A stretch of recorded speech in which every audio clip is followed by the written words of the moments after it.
ശബരിമല തീർത്ഥാടകർ സഞ്ചരിച്ചിരുന്ന ബസ് നിയന്ത്രണം വിട്ട് മറ്റ് വാഹനങ്ങളിൽ ഇടിച്ചുണ്ടായ അപകടത്തിൽ 3 പേർക്ക് പരിക്കേറ്റു. തുലാപ്പള്ളി ആലപ്പാടി ജംഗ്ഷനിൽ ഇന്ന് രാവിലെ 7:45 അപകടം. തമിഴ്നാട്ടിൽ നിന്നുള്ള തീർത്ഥാടകർ സഞ്ചരിച്ചിരുന്ന ബസ്സാണ് അപകടത്തിൽപ്പെട്ടത്.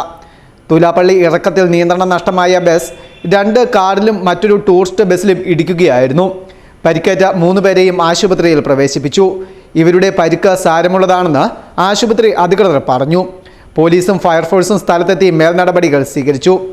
അതേസമയം നിരോധനം മറികടന്നാണ് തുലാപ്പള്ളി ശബരിമല പഴയ റോഡിലൂടെ തീർത്ഥാടന വാഹനങ്ങൾ വരുന്നതെന്ന് നാട്ടുകാർ കുറ്റപ്പെടുത്തുന്നുണ്ട്. Festoon news, Erumeli.